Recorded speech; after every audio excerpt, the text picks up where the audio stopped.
আসসালামু আলাইকুম। Survey engineering solution YouTube চ্যানেলের পক্ষ থেকে আপনাদেরকে স্বাগতম। আশা করি সবাই ভালো আছেন। আজকে আমরা অটোক্যাডের একটি গুরুত্বপূর্ণ বিষয় নিয়ে আলোচনা করব, যেটি হচ্ছে আমার কাছে কোঅর্ডিনেট আছে, কিন্তু সেই কোঅর্ডিনেটের অবস্থান ড্রয়িংয়ের মধ্যে কোথায় সেটা আমরা জানি না। আমরা সেই পয়েন্টটা কীভাবে খুঁজে বের করতে হয় তা আজকে দেখব। অর্থাৎ কোঅর্ডিনেটের মাধ্যমে আমরা পয়েন্ট বের করব। আমরা প্রথমে একটি ড্রয়িং ওপেন করে নিয়েছি। এই ড্রয়িংয়ের মধ্যে আমরা কয়েকটি কোঅর্ডিনেট খুঁজে বের করব। আমাদেরকে কোঅর্ডিনেট খুঁজে বের করার জন্য আমাদেরকে একটি কমান্ড ব্যবহার করতে হবে, যেটি হচ্ছে পিএল ইন্টার। আমরা কিবোর্ড থেকে পিএল ইন্টার প্রেস করি, পিএল ইন্টার। এরপরে আমাদেরকে প্রথমে স্ট্রিংয়ের মানটা বসাতে হবে।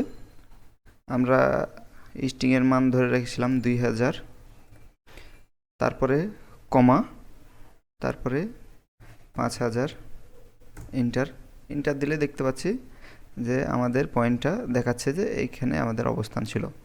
আমরা একটা লাইন টেনে দিয়ে দিলাম। এখন এটি হচ্ছে আমাদের 2000 5000-এর কোঅর্ডিনেটের অবস্থান। আমরা একটা সার্কেল এঁকে কমানটা চিহ্নিত করে দিই। আমরা যদি এইভাবে করে আরও কিছু পয়েন্ট বের করতে চাই, তাহলে আরও কিছু পয়েন্ট বের করতে পারবো।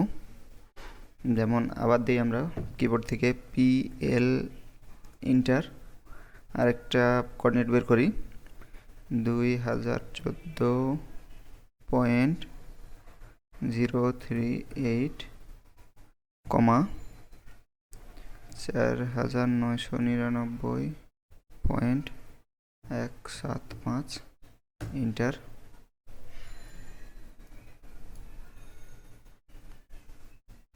আমাদের কোঅর্ডিনেট এখানে দেখাচ্ছে। আমরা বাইরে একটা লাইন টেনে দিয়ে রাখলাম, এরপর একটা সার্কেল এঁকে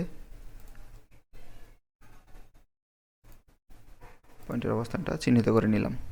এইভাবে আমরা খুব সহজেই কোঅর্ডিনেটের মাধ্যমে পয়েন্টের অবস্থান ড্রয়িংয়ে চিহ্নিত করতে পারি।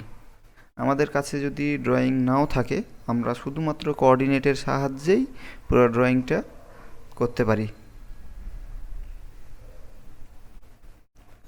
আমাদের চ্যানেলে এরকম নতুন নতুন ভিডিও পেতে অবশ্যই আমাদের চ্যানেলটি সাবস্ক্রাইব করবেন এবং পাশে থাকা বেল আইকনটি ক্লিক দেবেন।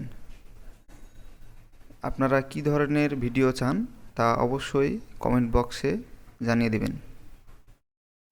সাথে থাকার জন্য ধন্যবাদ।